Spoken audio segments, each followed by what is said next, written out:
বছর ঘুরলেই রাজ্যে বিধানসভা নির্বাচন। 25-এর শুরু থেকেই ঘর গোছাতে শুরু করেছে শাসক বিরোধী সব পক্ষই। এদিকে মণ্ডল সভাপতি নির্বাচন শুরু হতেই প্রকাশ্যে বিজেপির কোন্দল। দিকে দিকে ক্ষোভের মুখ খুলেছেন পদ্ম শিবিরের বিধায়করাও। মণ্ডলের তালিকা প্রকাশ হতেই সোশ্যাল মিডিয়ায় জেলা সভাপতির বিরুদ্ধে ক্ষোভ গঙ্গারামপুরের বিধায়কের। আমি দলকে একটা কথাই আমার ফেসবুকে বলছিলাম যে এমএলএদের সঙ্গে আলোচনা করলে অসুবিধাটা কোথায়? আলোচনা করলে দল সমৃদ্ধ হবে, আলোচনা করলে দলের কোনো ক্ষতি হবে না। এই আলোচনার পরিবেশটা, আলোচনার টেবিলটা দল রাখছে না কেন? আমি কালকে দুঃখে, আমার অভিমানে আমি সেই কথাটা বলেছি এবং এটা আমি মনে করছি ব্যক্তিগতভাবে এটা অন্যায় হয়েছে। আমাদের এখানে বিধায়কদের আমাদের নেত্রী বলেন যে আপনাদের মতামত জানান। সবসময় নিশ্চয়ই সবার মতামত গ্রহণ করা সম্ভব হয় না, এত বড় দলে সম্ভব না, কিন্তু মতামত জানানোর সম্মানটা এখানে রয়েছে। আর ওখানে বিজেপির বিধায়ক আর্তনাদ করছেন, তিনি জানেনই না কে কি হয়ে গেছে। মণ্ডল সভাপতি নির্বাচন ঘিরে বিষ্ণুপুরেও বিজেপির গোষ্ঠী কোন্দলের অভিযোগ। জেলা বিজেপির কার্যালয়ের সামনে বিষ্ণুপুরের 6 নম্বর মণ্ডল সভাপতির বিরুদ্ধে পোস্টার। বিজেপির দাবি তৃণমূল দিয়েছে ওই পোস্টার।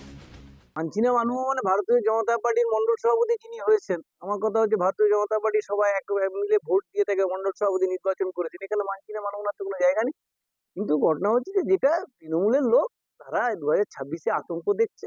প্রথমেই আমি বলি জি ব্যাপারটা কি করেছেন সেটা আমি বুঝতে পারছি না, কারণ জি বলে আমাদের এখানে শুক্লা জি, তো এটা পাবলিক তো বুঝতেই পারছে। আর দ্বিতীয়ত সম্পূর্ণ মিথ্যা এবং ভিত্তিহীন।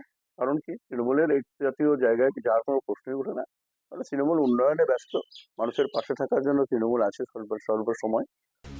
শুধু নিচের তলাতেই নয়, বিজেপির উপর তলাতেও যে কোন্দলের আঁচ পৌঁছেছে। রবিবার বর্ধমানে মোহন ভাগবতের সভায় দেখা যায়নি শুভেন্দু অধিকারীকে। তা নিয়ে ইঙ্গিতপূর্ণ মন্তব্য করেন দিলীপ ঘোষ। আজকে শুভেন্দু অধিকারীকে দেখা গেল না। এটা বিজেপির প্রোগ্রাম নয়, যারা সঙ্গে সহিংসরা তারা এসছেন। আমিও এসছি কলকাতা থেকে, এটা অন্য রাজ্য ভাগ আরএসএস দৃষ্টিতে। এসএসসিতে সুপারিশ নিয়ে সিবিআই এর চার্জশিটে নাম থাকা বিজেপি নেতাদের নাম পোস্ট করে বিপাকে জগন্নাথ। এবার জগন্নাথের বিরুদ্ধে সরব দলেরই একাংশ। বিজেপি সভাপতি জেপি নাড্ডাকে চিঠি, জগন্নাথ চট্টোপাধ্যায়কে পদ থেকে অপসারণের দাবি। চিঠি দিলেন রাজ্য সংখ্যালঘু মোর্চার প্রাক্তন সহসভাপতি। সংখ্যালঘু মোর্চার প্রাক্তন সহসভাপতি শামসুর রহমান। শুধু তাই নয়, দলের সাধারণ সম্পাদকের পদ থেকে জগন্নাথ চট্টোপাধ্যায়কে সরানোরও দাবি তুলেছেন শামসুর। যদিও এ বিষয়ে বিজেপি রাজ্য নেতৃত্ব মুখে কুলুপ এঁটেছে। Bureau report, NKTV Bangla.